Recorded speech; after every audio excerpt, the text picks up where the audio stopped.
This is my excited look. This is my excited look when I'm coming on the program and I get to have a powerhouse, a young powerhouse on with me. I am so pleased to introduce y'all ladies to this beautiful young lady. Her name is Terri L. And she's a bad sister, girl. You know we're going to talk about stuff. But first, let me get up in your Kool-Aid right away. I mean, because you're beautiful, you're talented, you're intelligent. Well, did you just wake up one day, baby? So I think I'm going to run a department in something. Tell me about your life growing up. You know what? I don't think I just woke up and said I would do that. I think people think I'm a little bit crazy, but that's okay. You know what? Growing up, my life now is nothing like if you would have saw me as a kid. I mean, I've Mm-hmm. always been a leader, so Oh, I think I've been a natural leader. But you would have never, if you would have told me you're going to live in Los Angeles, you're going to have an international career, you're going to travel all over the world, and then you're going to one day run a nonprofit to promote Los Angeles, I would have been like, stop it. see, see, this is when you know this is your assignment. Each of us Yes. has an assignment, and 90% of the time, we don't see it coming. We got all the big plans. You made all these plans. Now, where are you from originally? Where So you I'm were originally planning? from Georgia. I'm a Georgia girl. Where? Where in Georgia? Well, I tell people Atlanta. Uh-huh. For people who don't know Georgia. I just say, Okay. "Oh, I'm from Atlanta." But it's deeper than that. My mom lives in Stone Mountain. My brother lives in Conyers, so kind of on the outskirts of Atlanta. But my family is from South Georgia. So Mhm. my mom grew up in a small town. If I go too deep, I might lose people, but it's deep South Georgia. If you've ever heard Listen, of what did I tell you before we went on the air? This is what's the that? Terry Batch Show. Okay. Well, You do I'll your tell you. thing because the more we get to know you and why you do what you do, and let it out because you are a bright light in the universe. So Oh, well, shit, and thank that, you. that probably helped you bold well when you came out here to Crazy Town. I mean, to L.A. You Yeah. know, Well, so, okay, I'll just tell you this uh, because this is a part of my story, and I think it's significant in who I am today. But my dad was from a small town called Americus, Georgia. And most people don't know Americus, but they know Habitat for Humanity. And okay, that's where Habitat for Humanity was founded. And then my mom is from Jakin, Georgia, or Early County. And it's a small community, but a lot of my family still lives down there today. So when I say I'm from Georgia, that's what I think of in my mind, and I'm from Georgia. But when people ask, I'll just say, yeah, I'm from Atlanta. see, and even if you told them, they still wouldn't know. They Yeah, they don't would know. know exactly. She's from Atlanta. We don't know where Americus is. No, just go with that part. Right, right. So Let's just go with that. you have brothers and sisters? I do. I do. I have a brother in Georgia. I have actually a sister here in Los Uh-huh. Angeles. It's just It's me and three my of you sister. guys? It's three of us. Yeah. So me and my sister are that is the only family I have out here. And my sister came about, I want to say a few years after I came. I was in grad school. I came out Mhm, here for USC. mhm. And then my sister is a nurse, and she said, I'm gonna come to LA, check it out, stay about 6 months. I'll do a 6 month travel nurse Mhm. assignment, and that was like 20. How many years ago was that? About 22 years ago, I think. And I always look at her and laugh. I'm like, yeah, 6 months, right? Wait, wait. Are your family back home saying, "So when is she coming home?" You know what? I think people have stopped asking. Oh, Yeah. They've stopped asking. They used to ask me that, and I'd be like, "Well, it's attractive to go back to Georgia. I could buy a nice house, and mhm. But it's pretty still. comfortable, but it's not LA, So right?" no, there's no place like it on the planet, Yeah, and the people people give LA a bad name who don't come from LA, who are not natural citizens here of Los Angeles. Because I've yeah, met some wonderful people here, and they're down to earth and they're cool, and they're doing things out there in the world like you're doing things out there in the yeah, world. And yeah. so when it came up, what was it like when you got your first position outside of your neighborhood in leadership when you went, I could take this global. Well, I have to tell you a little bit about my background because my Oh, background is very unique. When I tell people, and most people don't know, people that know of me, I mm, don't even really know because I don't speak a lot about it because it's a little far fetched. Like, really? And when I start talking about all the things I've done, people kind of have a little. look in their eyes like, where did you come from? You were beamed down to me amongst the lowly people here to show us the way. So I have to tell you, in Georgia, where my story started, I went to college in Atlanta. I went to Spelman College, which was probably one of the best decisions I could have ever made. Absolutely. And while I was at Spelman, I studied abroad. It was my first time leaving the country. You know, I didn't know the language. I went to Beijing. I went to China. And that stemmed from my high school experience where I had Chinese friends. And so I was always kind of curious about the culture and the language. And then when I got an opportunity to go abroad, I said, you know what, I'm going to go to China. And I was looking at other places around the world, but China kind of, it happened. And I tell people I got bit by the China bug. I loved it. And this was in the 90s. So it was before, you know, China became what it is today. Right. So it was still kind of up and coming. And then when I moved here to Los Angeles, I was at USC and I had a professor and he said, you know, if you want to get your language to the next level, you should go and study in Taiwan. Great program. It used to be called the Stanford Center. And it's where a lot of diplomats, even military folks, a lot of Americans study there, but people from around the world go there and study Chinese. And so that was where I studied at. And I spent a whole year and loved it. Again, I just had an affinity towards the Chinese language. And then when I graduated, I was slated to start to work at the U.S. Department of Commerce because I had a fellowship with them that I got while I was at Spelman called the Ron Brown National Fellowship. And it took a minute for that to get started because of the bureaucracy working for the government. But I eventually started working there right here in Los Angeles. I just want to preface this, everybody, because you always think it's only you that doesn't understand the red tape with the government. See, it happens to big wig people too. Okay. Yes, it happens to us all. And I was always amazed by anybody, the ability to get hired in the federal government. If you get in, just know that it's a minor miracle. So I started working there. I worked there in West LA. And I chose to stay in Los Angeles. My husband is actually a native from Los Angeles. He grew up in Carson. Okay. Which is where I live today with my husband. That actually today is my anniversary. So. Happy anniversary. You got to tell me how many. How many years? Yeah. This is my 21st wedding anniversary. Oh, well, go with your bad self, you know, because it's going to be some youngsters coming up behind you who are going to want to, you know, some pages from your wife and book. Right. Well, I got stories. Oh, you know, no. A working mom trying to travel all over the world. I got stories, but wait a minute. Okay, you said because you know people are thinking, oh, she must not be married, she must not have kids. Okay, you can't be doing all of this. I mean, what? Yeah, what? Yeah. And why not? Why not? I mean, I think if you have the right partner, number one, you can do it.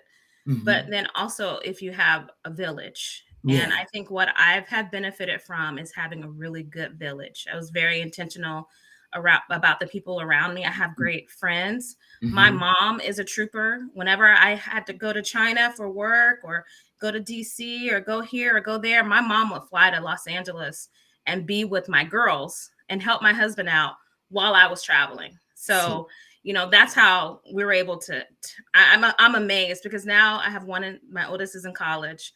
My youngest is in high school. And now it's like, quote unquote, easy.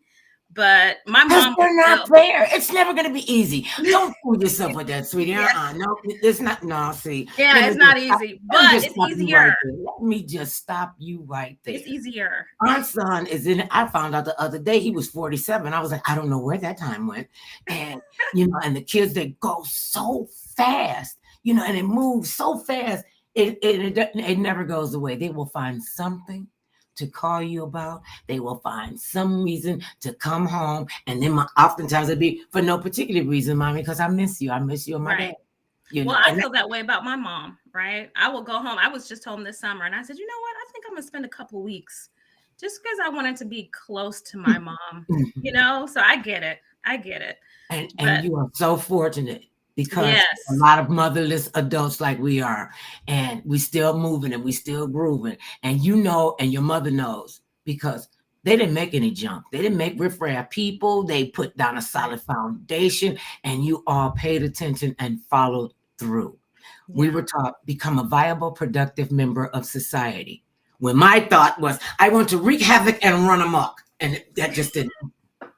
Yeah, that wouldn't have flown with my mama. Oftentimes, people, I have been to China. I've been to Beijing. I've been to Taiwan, and I've been to Shanghai. And I was the only person on the whole trip that they had to give instructions to, because they say, listen, we're going to need you to so and so and such and such, because this is their culture. And I was like, I got it. I absolutely fell in. And you know what Black people said to me? Well, why are you going to China? I said, well, why not? Okay, give me a reason why tell me why I shouldn't go to China. Nobody could come up with one. This was the stupidest. Well, there are no Black people over in China. I was like, we know you ain't been in China, so shut your pie hole. So when you go there, how much of a culture shock was it for you, or were you prepared when you got off the plane?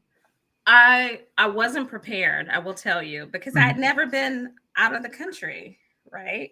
And I didn't know any of the language. I didn't even know how to say ni hao. I might have known how to say ni hao. I might have known. I think my friend who was from Taiwan in high school, her parents, before I left, I went over to their house and they were telling me how to ask for the bathroom and how to say hello and how to say thank you. The most important things you need to know, right? But you know what? I had an amazing experience. I had amazing professors when I was there, and teachers, and even, they always say the people is what make an experience for you. And even though I didn't know anybody, but my roommate became one of my best friends. She's still one of my best friends to this day. She was in my wedding. I just had a really great experience. And so I think that kind of stuck with me. And it was just such an adventure. I mean, we traveled all over China. We did a trip, we were all there in Beijing, but we did a trip along the Silk Road where we went far out west and came back. And it was like literally an adventure, because this was in the 90s. Okay. I just remind you, they didn't have the high-speed rail back then. We went on a slow little train. It was an adventure, but I just really enjoyed it. And yes, they were very curious about Black people, I will say, but I never took offense to it. And I've heard people have had horror stories going to China, Black people, but that was never my experience. I always thought the people were very curious, because they hadn't seen many of us from the US. Now they'd seen plenty of Africans that were there, because they were there studying, getting their PhDs. China has always had strong ties with Africa. People think it just started. It didn't just start. They've been welcoming them to their country to study and having exchanges. You can read about it going all the way back, even like when Mao Zedong got into power, that he was friendly with the African nations. So I think that they definitely think long term, and the Chinese are very strategic. So yes, it was rare to see Black people or people of color like me, but it wasn't like I was the only one. I wasn't exactly. Yeah. And it was just truly an amazing, like you said, experience. And what I learned from it, and even though we didn't understand the language, we understood how to communicate as humans, and that's what connected us. And I mean, it was really something. Yeah, it was really something to be there. And when you go to China, you need to know the culture. You need to know what. You kind of need to be prepared, because it is different. It is very different. I mean, I think the last thing you want to do is be the ugly American, right? And go in and offending people, or not valuing that there is a different way that things can be done. And so that's what I really learned about China. I was like, you kind of scratch your head, be like, why are they doing it that way? But you know what? It works. It works for them. So, okay, that's how they do things. But, Americans, we can be like, our way is the way. And so, I mean, that experience quickly taught me that there is more than one way to skin a cat. Exactly. And there's nothing wrong with us learning a different way. One of the things, that's the beauty of being able to travel abroad. And I want to see more of our young people travel abroad. And I've said to them, keep your passport updated, because you never know when the opportunity is going to come. So if you're already ready, you don't have to get ready. And who's to say, you're going to wake up one day, Terri, so what you doing today? Girl, I'm going to China. Right. That's what, Right. that's what you get. China? Exactly. Right. What did you learn about yourself most when you came from that experience? Because it stays with you. Yeah. Well, I will tell you that experience stayed with me. Like it is still with me. And, Mhm. having seen China's rise economically, I remember where they were when I first arrived there. And I mean, and I can imagine people who went in the 70s or the 80s have even a different, even more perspective. In the 90s, they were kind of on the rise. And I think the thing that stayed with me the most is one, the people, and Mhm. how important it is to just get to know the people separate from the government, because it's really about people.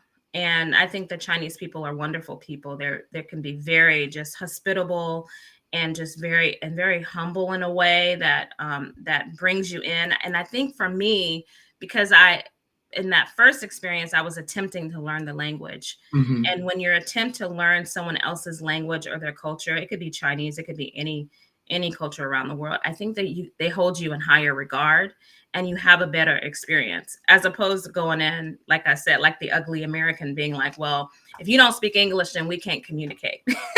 you know? What do they say? When in Rome, do like the Romans. When in Yeah, China, yeah. learn So Chinese, the basics. How yeah, to so speak that with stuck with one. me. That has stuck with me to this day, even when I'm dealing with anyone. Now I deal with more than just the Chinese, right? Mhm. I'm dealing toward the end of my career at Commerce. And just to circle back to that story, so I started working at Commerce after I graduated at USC, after I got through all that red tape. And I Mhm. stayed there for almost 21 years. So I left last year to Yeah, start that was a my own. career. Yeah. Yeah, it was a whole career. I mean, Mhm. I could have probably stayed another 20 because I'm still kind of young, but I was ready. I was ready to do something else. But in that time, I took trade missions to China. I've taken trade missions to Brazil. Last year, I did a big trade mission to South Africa, Ghana, and Nigeria. I mean, it's just, once you kind of build that muscle, that intercultural exchange type muscle, you can take that skill and go anywhere in the world and do different things, because you're adaptable. You can adapt to different cultures and different languages, and again, different ways of living. That's very different than how we do things in the US. I was really surprised. I mean, even though I kind of was surprised, but I kind of wasn't up close with the relationships that husbands and wives have with their families and with each other, and Mhm. that everybody participates in whatever the business is going to be. And I went too on a trade mission, Oh, and nice. I went on a trade mission and met some wonderful people that I still keep in touch with. Hmm. They've been in and out of the government. They still call Mother Love. And that's what it is. It's about the people and Yeah. learning and understanding their culture, how they think. And I was sitting in a meeting with women whose husbands own a lot of the factories, and so we're going around the table introducing ourselves. And I asked them, I said, "So what do you think about the business that your husband is in, and how is this going for you and your family?" And they looked at me. The room fell silent, Terry. And I thought I had said something wrong to, oh Lord, me and my big mouth, what did I say? And my head was down, and I looked up, and several of them had tears in their eyes. And I said, "I'm sorry, I didn't mean to offend you." They said, "You didn't offend us. Nobody has ever asked me how I felt about anything." Yeah. Wow. I couldn't even imagine when you talk about that support system, that village. It was like they were in a village, but and everybody had their certain roles, and everybody worked. Everybody got up and they went to Yeah. work. Like the people in Africa. We've been to Africa, and it put a lot of connected a lot of the dots. Even going to China for me as a Black woman in this country, and I came Mhm. back. Oh, they didn't open. They didn't let the giant out the bag. All right, and here we go. So so when you say that, I have to go do something else. What made you want to stay into the trade commerce? Because it's gonna really blow up. We're gonna get our stuff together, because we can't live without each other. That's just it. Well, yeah, we can. We're so interconnected, and even as our policies in the U.S. have changed, right? When Mhm. I felt like I was fortunate, I saw China join the WTO. I remember when I first started in my career, if you just put China on anything that you're doing, everybody would come, because so many people were were so curious and wanting to figure out, how do I go to China and make money, right? I want to go and sell what I got, and I want to sell it to the Chinese people, and then I'll be rich. And I felt like that was everybody's mentality. And then somewhere along that line, probably about 10 years into my career, it started to switch, and the Chinese were getting richer and richer, and then they were coming here, and then our policies has started to change. And I saw that I had a front row seat to all of that, which was really interesting. China, I still consider them, they went from being our friends to like our adversaries. And like now you talk about China and people immediately get suspicious, or there's a lot of fear mongering and things like that with the Chinese. But it's our most important economic relationship is China. So it's just been amazing to watch that shift. Everything we turn over, it says made in China, made in China. So how are we going to be adversaries when we're supplying you with goods and services and you're supplying us with goods and services? Somewhere along that line. That's just kind of stupid. I mean, that's like saying you going over your mama's house and you don't like the way your mom lives, so you're going to burn her house down. Okay, but this is your mother. Yeah. Everybody, what is the greed factor? Because used to seem like we were being friends. We had them as allies. Now, like you said, they're adversaries. What are we as Americans, and especially American business people, what are we doing that's right with China, and what are we doing that's wrong that we can correct? Oh, it's so funny that you asked me all these questions about China. Well, I will tell you, we go back to the people. I mean, the people are not our enemies. And yes, our government does not agree with some of the policies and some of the things that the Chinese government does, and I won't go into all of that. That's not even an area that I even specialize and focus in. So I don't even want to start speaking to it. But there are a lot of things, from a military perspective and even their economic policies that can be harmful to our economy. So I think that's where the U.S. started to push back. When we're like, okay, they're dumping their products into our market, and it's altering the way our local manufacturers and people can compete. That's when I think the boxing gloves started to come out and be like, okay, we support you, but we're not going to allow you to manipulate us. But if you go back to the people, which I was listening to one of my former colleagues at Commerce. He was an officer who was with us and served in China and has done had a long career, probably. So my career is almost 30 years with China. He's probably close 40, 45, really early days. And he was talking about just the lack of exchange right now. At the height, we had thousands and thousands of students going to China, studying, learning the language, having that cultural exchange, and thousands of their students coming to the U.S. And now there's that rift where Americans don't want to go to China because we perceive it as a lot of things that have been going on, especially since COVID. And then we're not as welcoming. Our policies are not as welcoming to their students coming here. And that breakdown and that exchange is very dangerous, because now you don't have people building those organic relationships, right? You don't have people just saying, yeah, I have a friend. I'm like you. I got some friends in China, in Shanghai, in Guangzhou, in Hong Kong, in Taiwan.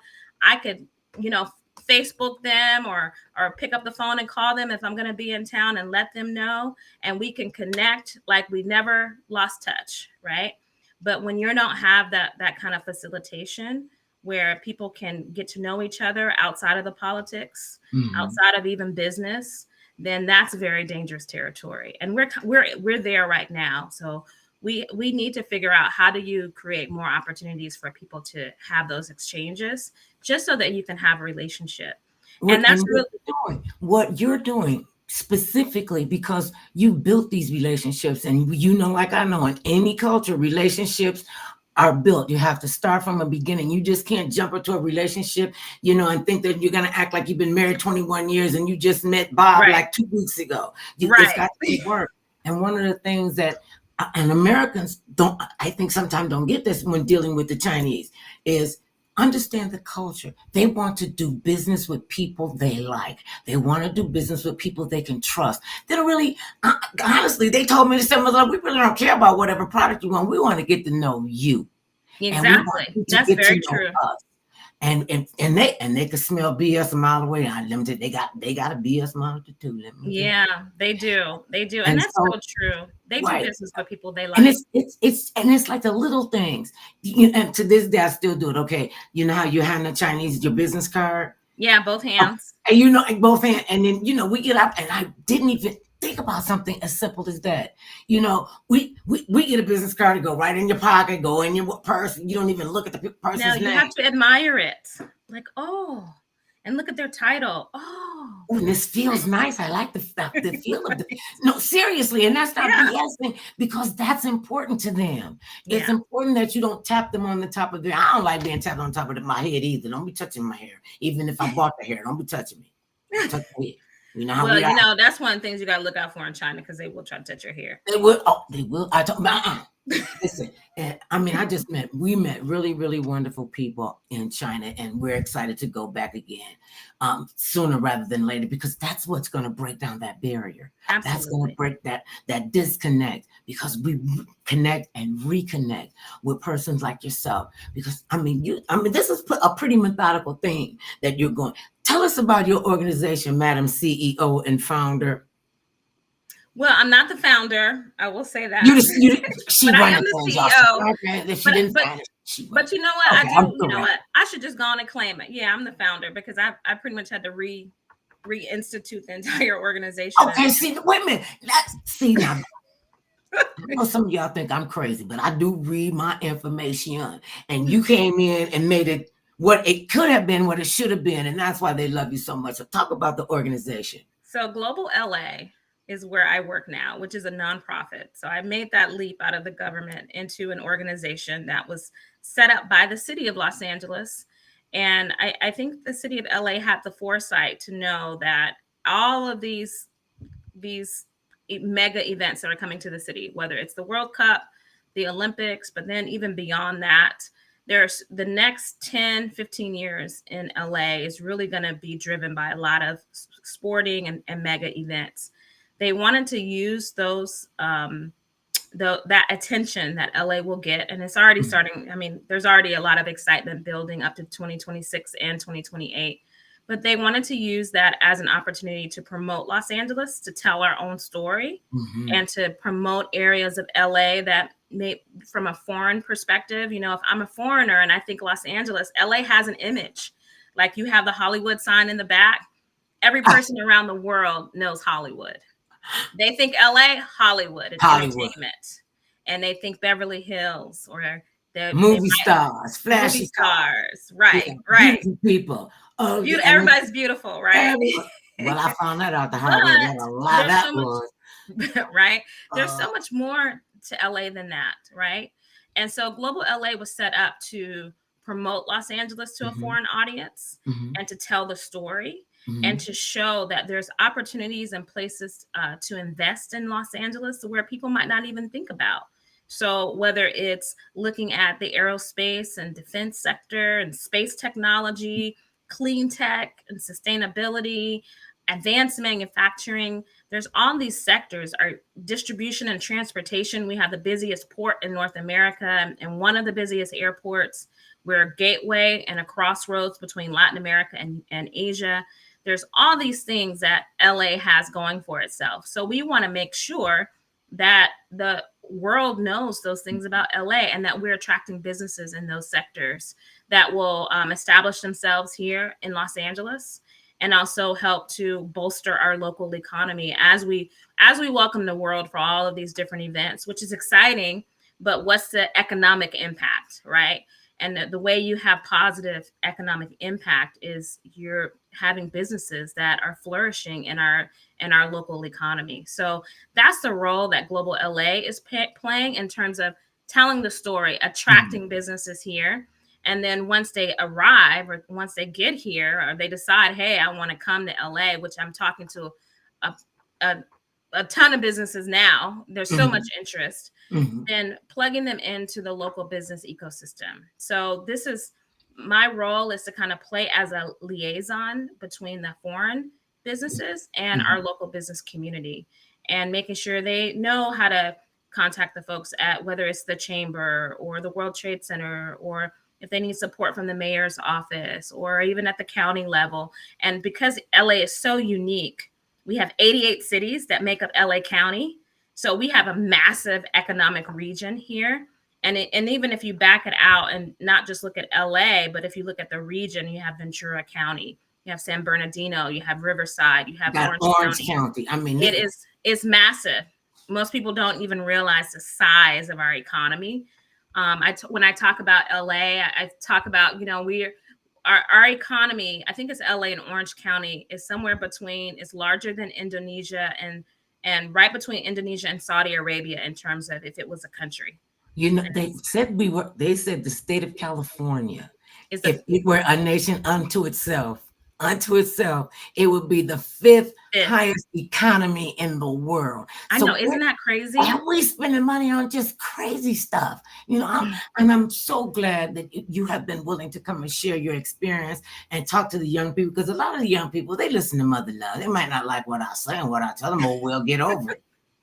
Maybe what they say, the truth hurts. Okay, because we don't have time. We don't have time to keep dilly-dallying. We've got to get ourselves focused, get our communities focused, get these young people to understand. No, you don't just not get to go to school and just want to hang out in the street. Oh, you got enough talent to go up there and tag an entire Beverly Hills mansion. Bring your behind down this road and let's get you in an art school. Okay. Right. But that's how I talk to them, because they act like, so what is wrong with you? I know you got a brain. I know you can think.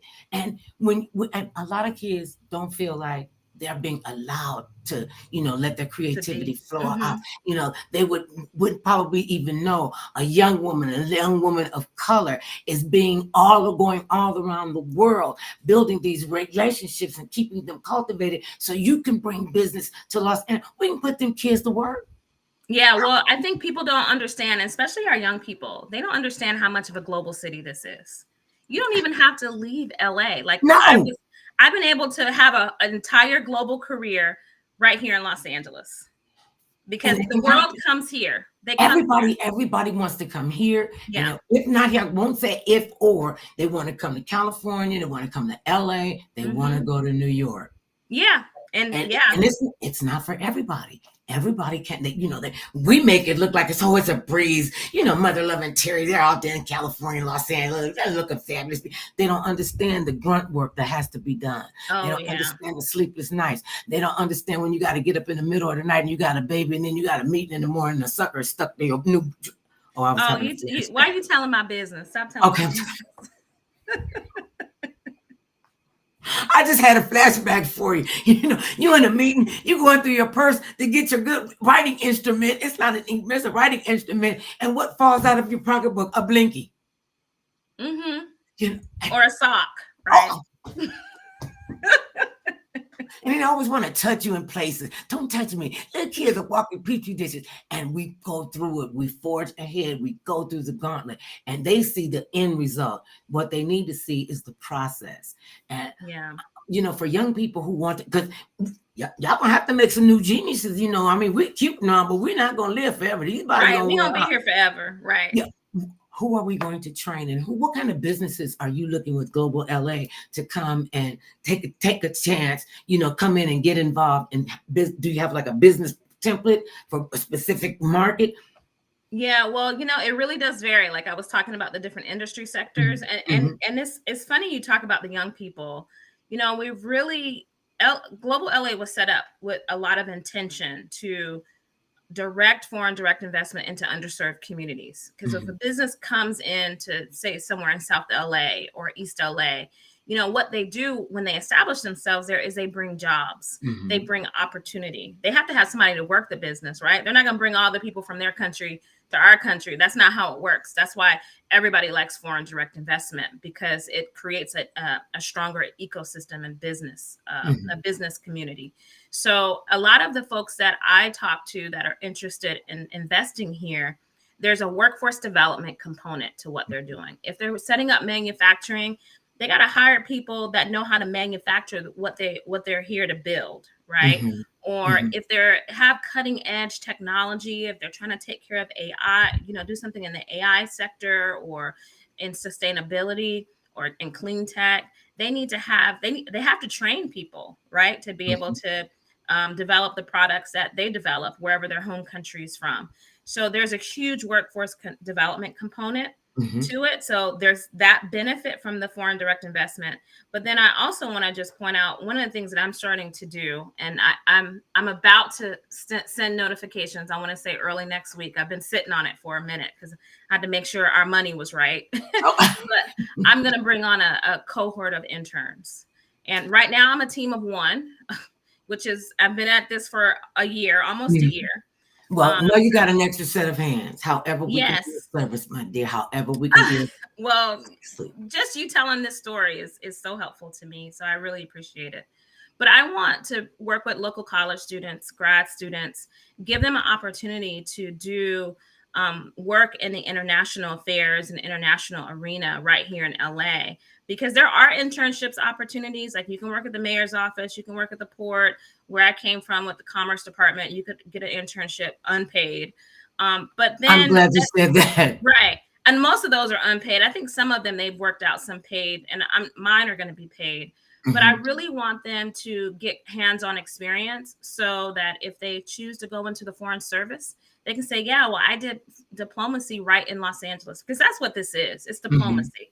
It's building relationships. It's economic diplomacy as well.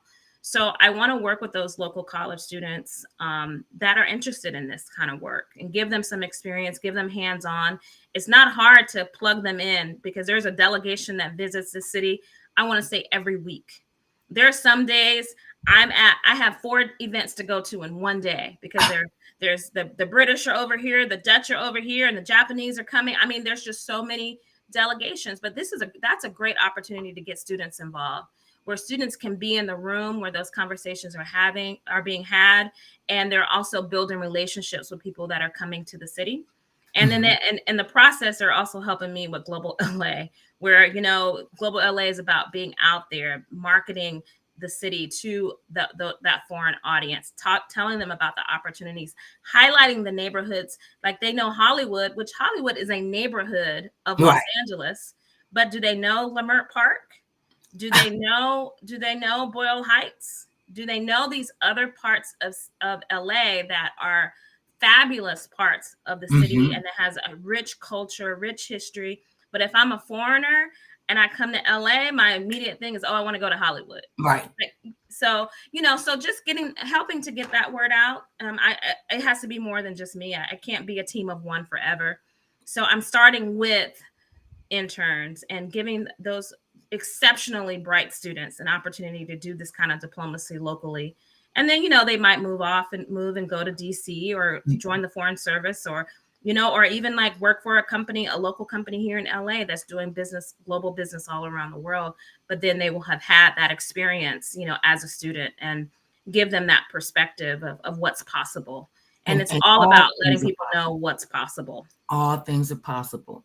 And when you get up and when you show up for your assignment, the universe will open up and conspire for your great success. Amen. And you just have to step into it. Yeah, it can get scary. It's supposed to be scary. It's got to be big, ginormous, and supernatural. So you know that you're not doing this by yourself. You're not a party of one. You're not. I'm not going to even allow you to claim that. That's very true. You putting down footprints. You stepping and you making sure that those behind you got some place to step and a reason for it. You are making and I'm taking full absolute credit. I know this is our first conversation. Maybe we might have met before, but I'm taking all the credit for this beautiful. I'm taking all the credit because that's what I do, and it's only with the best. And one of the things we're talking about the students, and to me, this is a huge gap in our education system, in our younger people, not the ones who have gone to college, the ones who don't think they're going to go to college, the ones who don't think they can get out of that, quagmire of, being in a bad neighborhood, where these kids see so much ugly. I want them to be able to see the beauty, and especially around LA. Yeah, 35 years ago, and it's places I had never seen before since I've been here. I thought I saw all of it, and there's so many nooks and crannies and pockets. different cultures. You can literally go into, when you look like you belong there, I don't care what race you are, when you look like you belong there, they're going to treat you like you belong there. Yeah. Yeah, Yeah. and that's what we've got to get our confidence back up. We've Mm-hmm. got to be able to stand in the mirror, look at our kids, look at our grandkids with a straight face. Okay, well, mine won't be a straight face because that's why I don't gamble. No, poker face now. And let them know we see you and we Yeah. are expecting greatness from you. When you tell a little kid that they can be great, that they are great, you'd be surprised. You watch their grades turn around because they know somebody is paying attention to them and you're paying Absolutely. attention to them.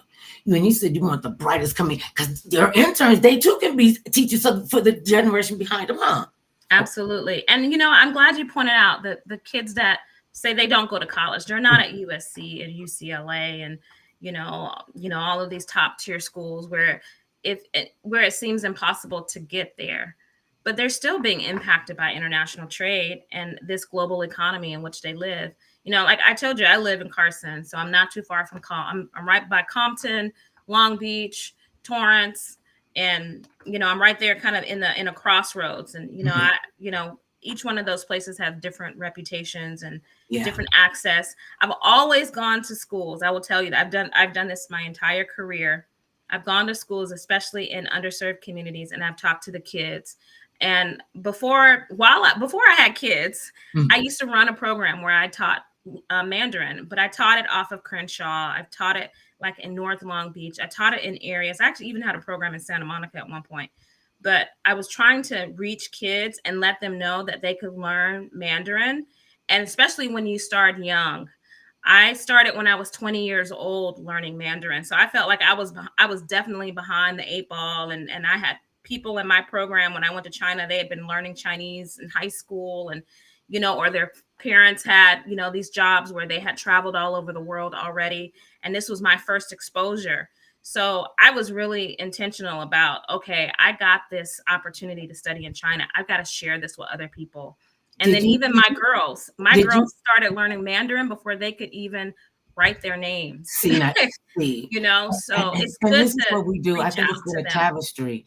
And I grew up in the projects in Cleveland, Ohio, and it didn't have the connotation that it does now. We lived in Brick City.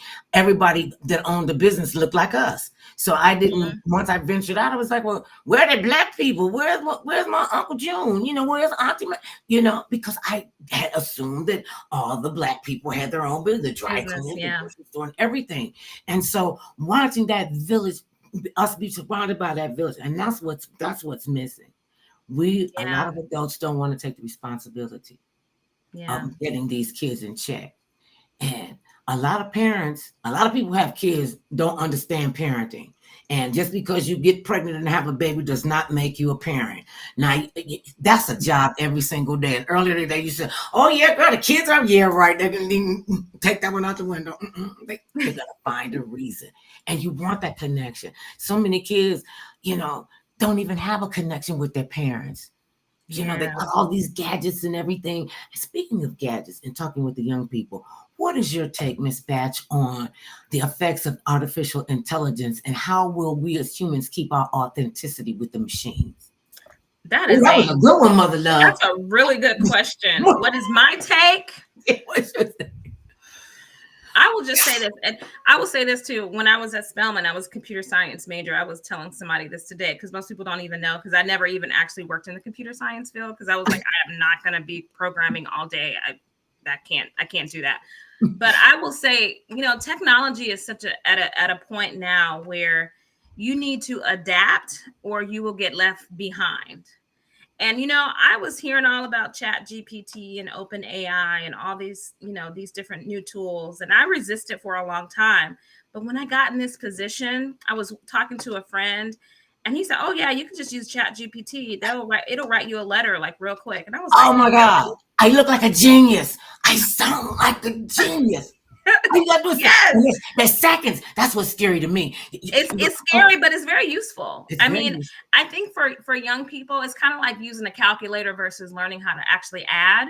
I think you have to really still stick with the fundamentals so that people know how to write a sentence and they know how to, they know how to do the research and they know how to decipher, because not everything AI gives you is accurate. I mean, we talk about that. We talk about the biases, but if we're not using it, and if we're not behind the programming and the inputs, then it's going to always be biased against us. So I just feel like we have to be involved. We have to use it. We have to check it. We have to fact check it. We got to do whatever it needs to take, because especially, and when I say we, I mean like Black people, because if we're not involved with it, then the world is going to keep going. The world doesn't stop just because you don't feel comfortable with a technology. The technology continues to evolve. It continues to get better. It becomes more efficient, and we need to be a part of that, of the algorithms that are being developed. Well, I don't want to be left behind. Yes, nobody wants to be left behind. I fought it tooth and nail. My husband they got me a computer and a printer, so I could have a home office, and it was all very lovely. And I just left it sitting in the box over in the corner until it was almost outdated. And he goes, "Aren't you gonna open?" I'm like, "Satan is in that box. I don't want to hear that evil. I want to see that evil. I don't want to know. I am not going to be a party to that madness. I need to be talking to people." They looked at me like I was on some kind of drug. Calm down, mother love. We're on medication. And once I got into it, and you really can get into it, and you could get obsessed with it. And I know how I am on it. And I consider myself a pretty well-educated, member of society. I catch on fast. I could decipher some stuff. I know. And I'm like, okay, I don't know if I want to be telling this, because it'll give it to you instantly. Yeah. In not 5 seconds. I mean, 2 seconds. And I'm writing a cookbook. I'm doing my cookbook. My mother loved throwing down. And so I said, okay, I'm going to put these up. It took me 3.5 years to get the blueprint down. And it took 15, 20 minutes to get all the recipes put up on the print. I was like, I can save my 8 brain cells. And in a way, that's good for me. But what will it do to our young people who don't feel like they'll need to be having to be dependent on the human spirit? I could just get what I want when I want. I could just fake my way through it. I think that again, whatever, you'll believe me. That's where society, I feel like, has to step up. We have to step up as parents, but also society has to fill that void, because there's some things that computers cannot do. It doesn't matter how smart they are. They don't have that human touch. So I think that's where, it'll never be obsolete to be human, right? So never. Because you can't AI that, This is what they told me when I was sharing my angst about the AI or what have you. And I was like, oh God, I think I could just. My husband said, sweetie.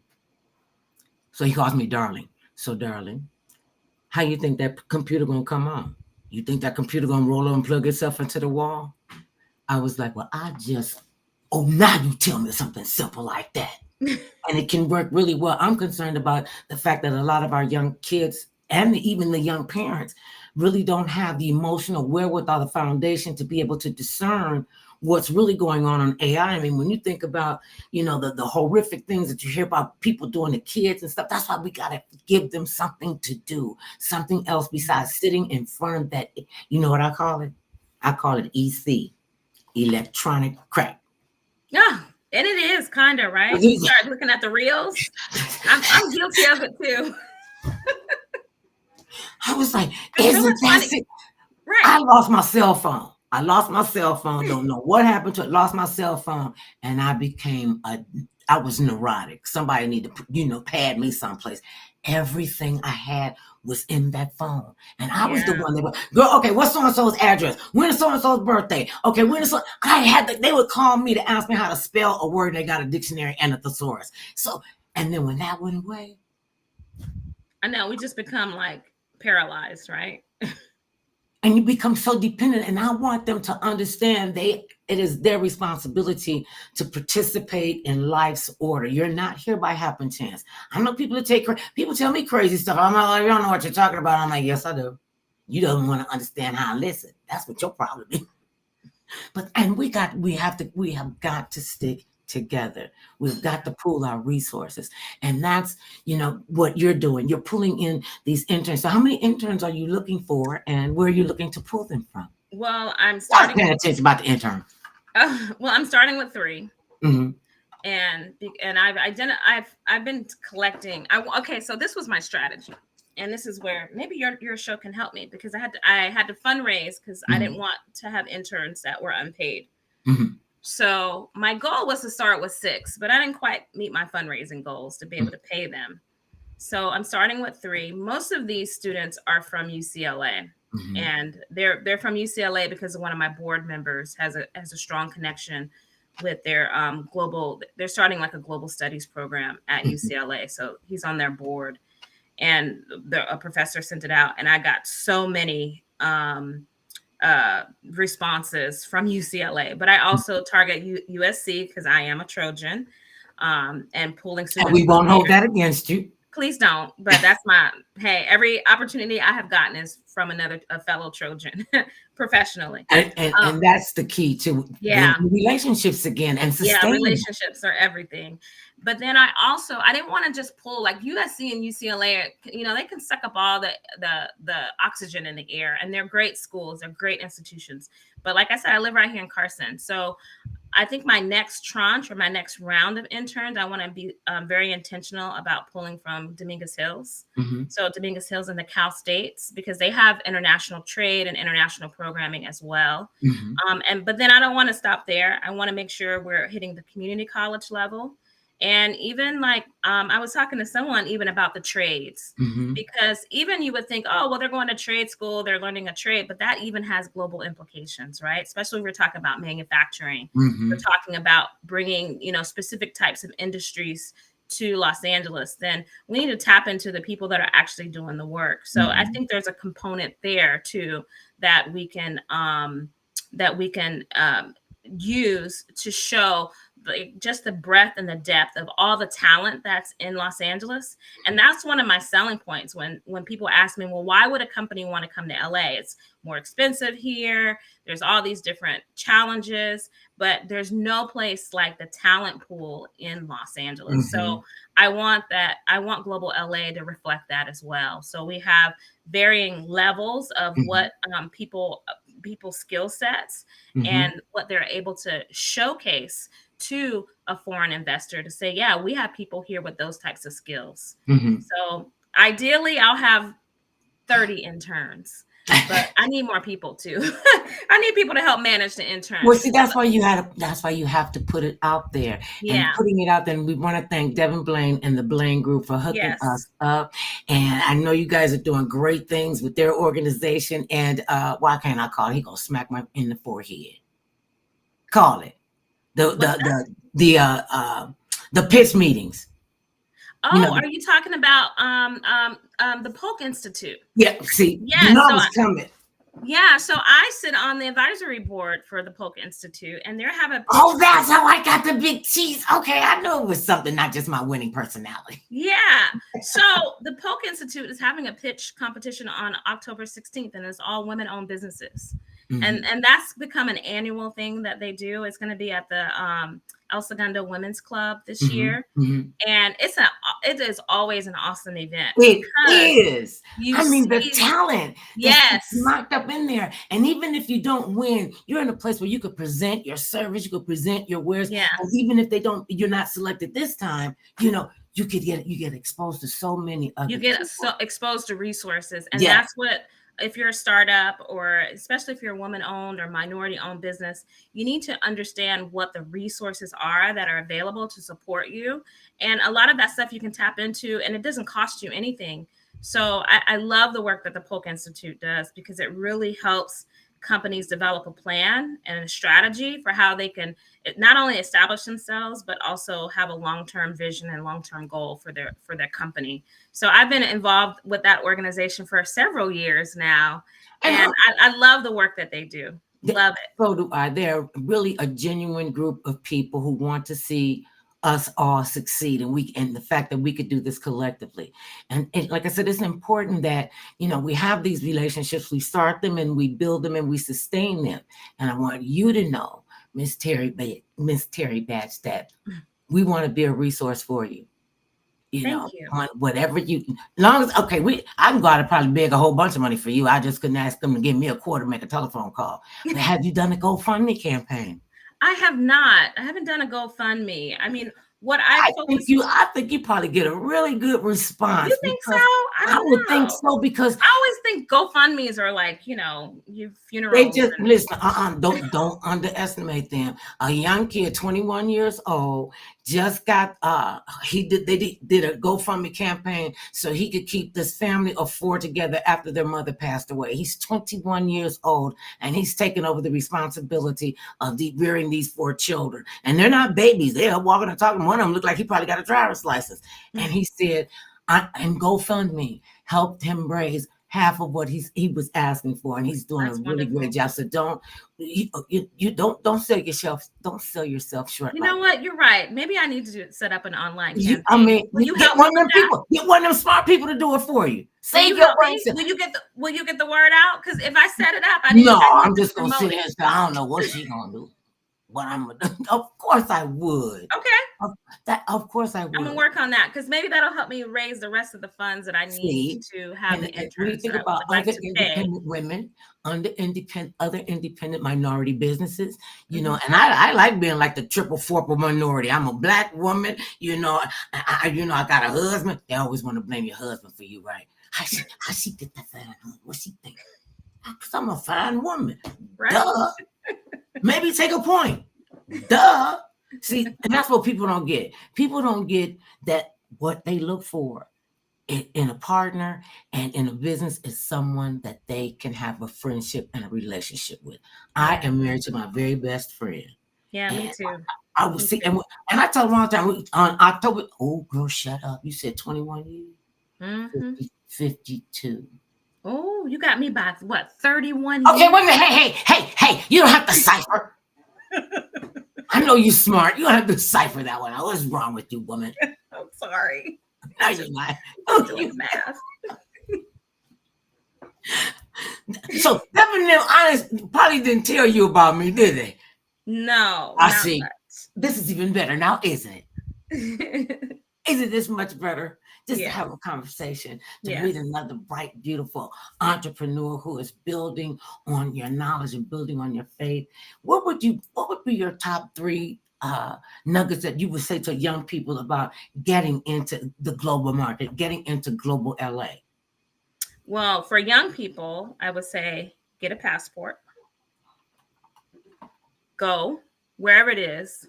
You know, even if, you know, we're so fortunate, we're right here. You can go to Mexico really easily. I mean, that's for like a vacation, but go and check out the businesses when you go, wherever you go. You go to Mexico.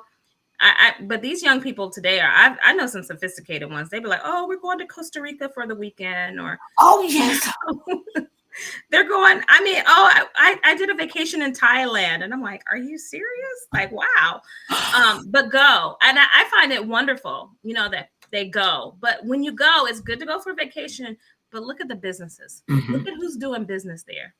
I was amazed when I went to Africa for the first time. Where did you go?